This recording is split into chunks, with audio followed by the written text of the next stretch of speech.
You are not special.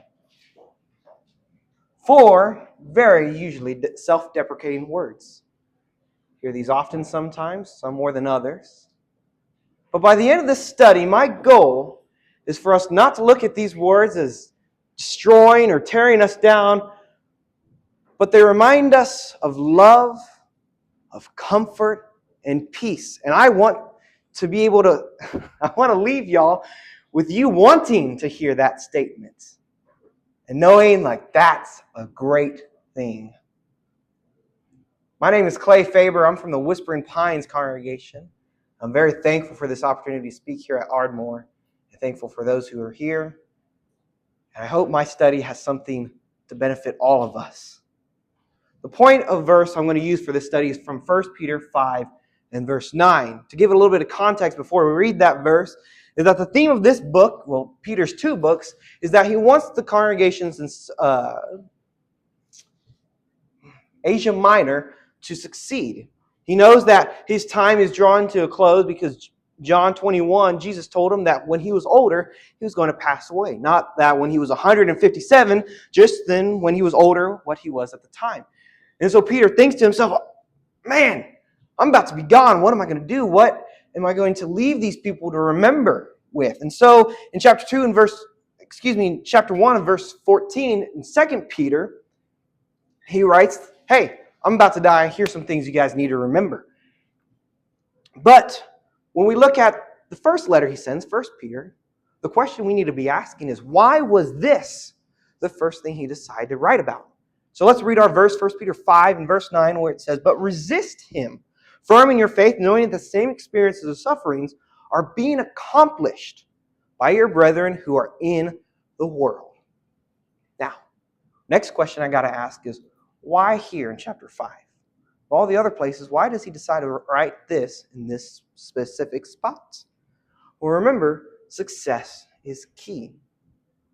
So in chapter 5, what he does is he writes to the elders about how to lead the congregations that they're leading towards success. He tells them, all these things I've just written to you, I want you to implement them. That way, you can lead everyone in spiritual safety. And then he tells the young folks, listen up. Specifically, he says young men, but that doesn't mean just us young guys. You young girls, listen to your elders as well. They have much to teach us. And then he writes that working together through humility. It's not easy to help one another when we're constantly butting heads. But when we humble ourselves towards each other, then we can finally get some work done. And then he tells us that God's got us. We don't have to worry, and that's poetry. That's beauty right there. I don't got to worry. Man, how does that come about? Whenever we stand firm on our faith, we can rest. God has a reassuring plan to always have someone help us in our journey through the congregation. Man, that's wonderful. However, here's the problem I face. And that's I'm solo 99% of the time. Most of the time, I don't have Sean here to guide me. Hey, Sean, what should I say? Nehemiah, what do you think about this thought? Bailey, what do I do to fix this cow? You can see her about her goats later, or sheep, that I didn't know she had. I'm solo. This world is a spiritually depriving place. It hurts. It wants to tear me down. People at work constantly say, man, Clay, we're going to corrupt you. We're going to get you one day. You're going to fall. That don't sound pretty nice. And so whenever I read this passage that all my other brethren are accomplishing their own trials, and they're running their race, and I can barely tie my shoes, which is why I wear Velcro sometimes, man, I feel pretty lonely. So the question I've got to ask is, how on earth do I stand firm in my faith? And what does that look like? Well, in order to answer this question, we've got to find the people who are standing firm in their faith. And the first person I want us to look at, well, we got to go to court. So let's turn over to Acts chapter 7. We'll read about Stephen. Stephen the martyr, specifically. In Acts 6 is where we first read about him. He was a devout man, a very faithful man. And he had been recently appointed a deaconship and to help overlook the congregation he was at. Well, as we continue reading about Stephen, he was preaching the gospel, and some men came around. They just could not comprehend with what he was teaching. He tried to explain it to them. Well, they just weren't having it, so they snuck off some other folks and say, hey, we're going to get this guy on blasphemy. So they go, they drag him off to court, and it's essentially a joke. They've already got him pre-condemned in their hearts. These Jews have been trying to strike a blow at the church for leading up into chapter 7. And so as we read throughout Stephen's defense, we see two things which are really quite noteworthy. First, his defense is Bible-based. It's not him trying to come up with his own grand ideas of, oh, let me tell you. But it's no. You guys, I'm on the same side as you. I'm trying to serve God like you. And he walks them through the God we're serving and how they're not perfect. But we need to serve the one who came to show us how to serve, except they went and killed him. They didn't like hearing that, so they drug him out to be stoned. In verse 55, in Stephen's final moments, we read, verse 55 of chapter 7, he says, but being full of the Holy Spirit, he gazed intently into heaven and saw the glory of God, and Jesus standing at the right hand of God. This guy wasn't nervous. I like to think if I was placed in a life or death situation, I'd be like John Wick. What a joke. I could not. I probably couldn't handle myself against the Chihuahua I have in my house. It's a tough little booger. Stephen was looking at death, clear in the eyes. Does he focus on that? No. Focus on the hope and the promise that God has given us. In verse 60, we're told he fell asleep. He wasn't worried. He wasn't concerned. He wasn't angry. He was at rest with God, firm in his faith till the end. Man, that's incredible.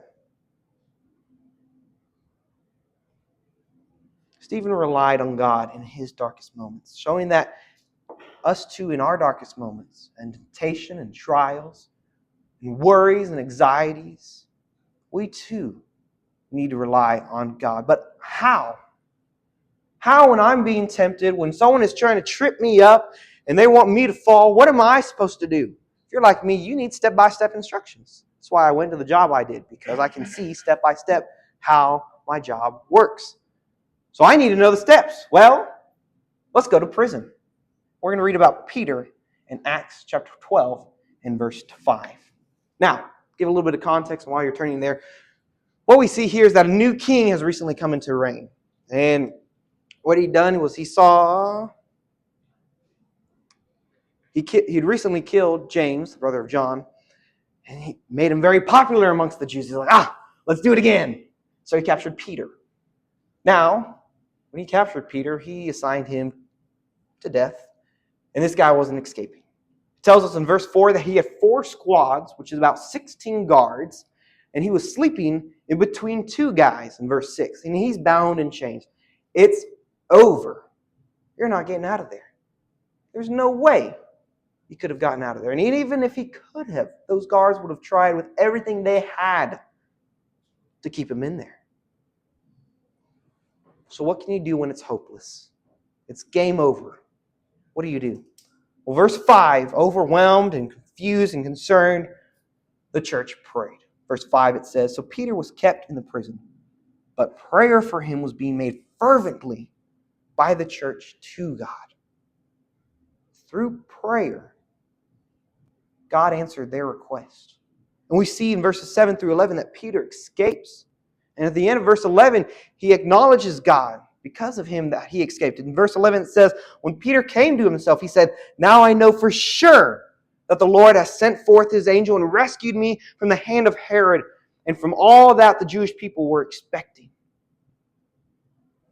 With God, I can overcome my temptations. With God, I can overcome peer pressure. With God, in hopeless situations, I'm all by myself. There's no Christian around me for 300 miles. There's no one I can hang out with. With God, with a little bit of prayer, He can change that. But Clay, What if I don't have a whole church praying for me? After all, after today, a good chunk of us are going to go back where we live. Some to Louisiana, some Texas, further parts of Oklahoma. So who can I ask to pray for me? I don't know that people that well. What am I going to do? Well, I've got news for you. But we got to go back to prison. Acts 16, verses 14 through 25. Paul has begun his work in Europe. And in verses 16 through 21 of this chapter, we find that he's killed the golden goose for some of these folks who were making a fortune off this demon-possessed girl. They were having her tell fortunes and whatnot. And she saw Paul and was following Paul and really annoying him. And so he solved the problem right then and there, cast out the demon. He's like, okay, good thing, right? Well, not to those folks. That was their livelihood. So they drug him off to court, beat him, started a riot in verses 22 through 23. I don't know if you've ever been a part of a riot. I haven't. Man, they look scary. I don't want to be in the midst of those. Well, verses 23, 24, we see the unknown happening to Paul and Silas. They're in the middle of a riot. What you going to do? Oh, no. I went off to Europe a couple weeks ago. Worst thing about it was I had no idea how to read street signs. I can barely speak English as is. So trying to learn a different language and learn directions, that was tough. I kept asking my couple buddies, Jason and JD, where are we going? Where are we going? Where are we going? Every 5 seconds. It was fantastic for me because it annoyed them. For them, I'm sure they were ready to really move on with the trip. But to me, it was kind of spooky. I don't know where I'm going. I don't know what's going to happen next. When is lunchtime, more importantly? But to Paul, it was a moment of life and death. What is going to happen? Will I continue working for God? Will I be able to accomplish what I need to before I leave this world? So verse 25, we see what Paul does to overcome this. After literally being beaten by life, not knowing where they're going to do or what they're going to do next. Verse 25, it says, after they've been thrown into prison. But about midnight, Paul and Silas were praying and singing hymns of praise to God. The prisoners were listening to them. It's such a bleak moment. There's light to be had. My light in Europe was Google Maps. The light that Paul and Silas had, and all the other prisoners, as we later on, even the guard in that prison, was their hope in God and their peace and comfort knowing He's got them. Why do I worry? When we lean on God in all of our trials, there's light to all of the darkest questions, big and small. Even when someone says, oh, there's no black and white, that's a gray area, there's answers. Proverbs 3, verse 5, trust in the Lord with all your heart. Do not lean on your own understandings. We've seen that work for Stephen. It worked for Peter. It worked for Paul. So it can work for you too, right? But here's the last question I've got to ask. And that is, I've made mistakes. How can I, a person who continually messes up time again, who am I to ask for God for help? What about these little insignificant problems I have in life? Not whether it's choosing what to eat, but how can I behave at work and be the best Christian I can be? How can I be a leading example at school? What about even bigger questions? Someone's wronged me. What do I do? Well, let's take this conversation to a garden. Luke 22, verses 40 through 46. What would you do if you knew when you were going to die? Me personally, I would like to go ride a mechanical bull and go skydiving all at the same time. But you know what? Christ knew when he was going to die. And he was stressed. He was scared, nervous. There's so much work to do. So what does he do?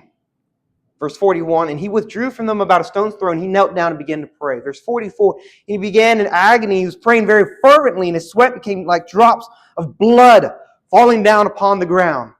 This is a medical case called hematidrosis. When under extreme stress, the blood vessels begin to rupture around the sweat glands, causing someone to sweat blood. Christ knew the weight that he was going to bear on that cross, the sins for me, the sins for you, the sins for the guy before me, the sins for the guy after me. He knew the weight of what he was doing. So he prayed. The only perfect person prayed. And if he did it when he didn't need to,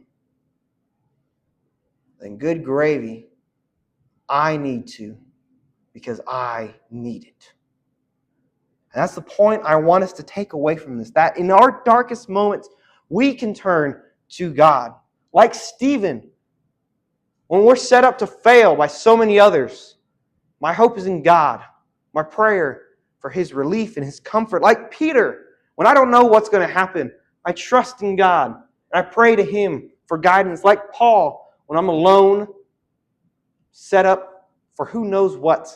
Again, I'm not scared. I'm not worried. I've got God with me. Like Christ, I'm never above the Father. None of my problems are above what God can ever handle.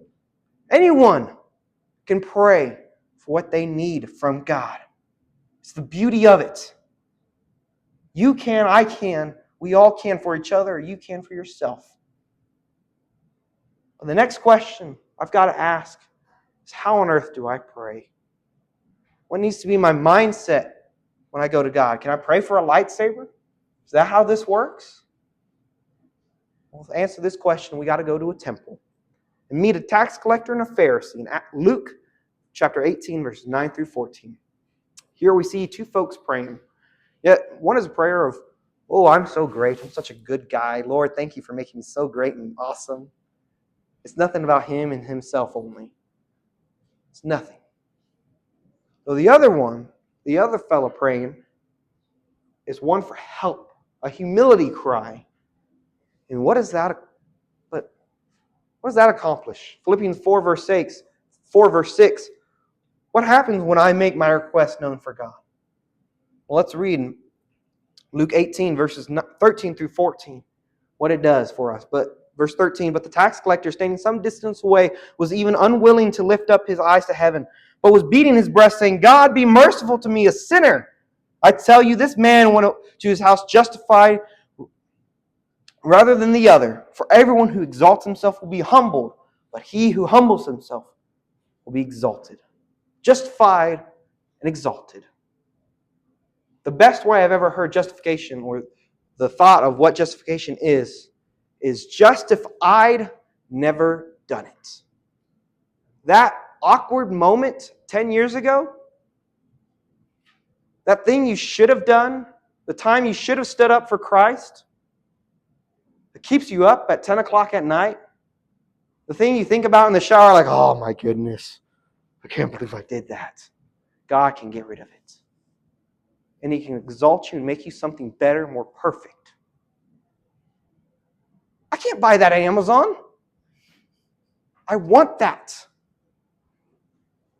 I want that. I want to be made better than the former self who I once was. And the cherry on top of all of this is that it's not just a one-time thing you can do, but all the time. Our final verse for this evening, 1 Peter 5 and verse 7, casting all your anxiety on him, all temptations. Not that one time you're nervous, not just praying for your breakfast, your lunch, your dinner, and right before you go to bed, but every moment you're nervous, you're scared, you're hurt, you're anxious, whatever, you're happy, all the time. Someone I can talk to 24/7? Man, when I first started my job, there were so many things I was scared of. I have this one doctor, I'm still working on him, trying to get him to be my friend. Man, he's not nice. He yelled at me, he cussed out at me. I wish it wasn't the case. I'd forgotten a couple things. That was scary. But I didn't have to worry. I had God with me. Man, that made that case go by so much smoother. And what's really important, just jaw-dropping, and it's best read from 1 Corinthians 10, verse 13, is that our temptations are not special. No temptation, as it says in 1 Corinthians 10, verse 13, has overtaken you, but such as is common to man. God is faithful, who will not allow you to be tempted beyond what you are able, but with the temptation will provide the way of escape also, so that you will be able to endure it. The point of this study isn't saying that you aren't special, not that you're not fearfully and wonderfully made. You are. But it's that your sins and your temptations, your hurt, your anxiety, your cares, God's been there. God knows them. He cares about them. And He knows how to handle them if you just give it to Him. First time I ever had to do a total knee replacement at work, I had no idea what I was doing. But I go to my screen and it tells me I've got 3 of the best techs we have in our department, fabulous nurse. Man, I didn't have to care about anything else. I was like, all right, guys, take the wheels. I'll watch and learn. Likewise, as we go throughout life, we don't have to worry, because I can turn to God and say, Lord, help me. I don't know what to do. Take over this and help me persevere. The incredible thing is, above all of this, the second half of 1 Peter chapter 5, and verse 7, what makes this all come true is because He cares for you. God cares. We can pray anywhere, anytime, for any length of time, for anything, happy, sad, good, bad, because God cares. Peter wrote so that we would know this. Now, we must never forget. Ladies and gentlemen, boys and girls, I present to you, always pray to God in trials. Stand firm in your faith, knowing you are never alone. 1 Thessalonians 5, verse 17, pray without ceasing. Maybe you have prayed. And you've taken those steps and you realize, Lord, you've done what I need in my life, and I want to serve you. But how does one do so? Well, this is the invitation. This is where you get to say, or the time that God has led you to where if you want to become a child of God, to have Him answer your prayers for peace, of comfort, well, here's that opportunity. Well, how do you take that opportunity? Well, first you got to hear and believe the gospel. John 3:16 talks about. Then you must repent of your past sins, your past life, turning away from it no more. Acts 2, verse 38. Then you must confess that Jesus Christ is the Son of God before men, so He too will confess you on that day of judgment. Matthew 10, verse 32. And then be baptized for the remission, washing of your sins, rising as a new being for God. Galatians 3, verse 27. But maybe you've taken those steps. And life still trips you up. Maybe you've fallen asleep. The other day, I fell asleep for way too long. This lesson was supposed to be yesterday. But you know what? Thank goodness for a lot of people here. I got a lot of text messages, a lot of phone calls, and thankfully I was able to wake up to be here. I'm so thankful for that. And you know why we've got that? James 5 tells us, pray for one another. Be there for one another. We've all got you. We are all here for you. We've all struggled. We all want to help you with those struggles. So please, if you stand in need of salvation, have your prayers answered. Or you need prayers, be one of either class. Come as we stand and sing the song of invitation.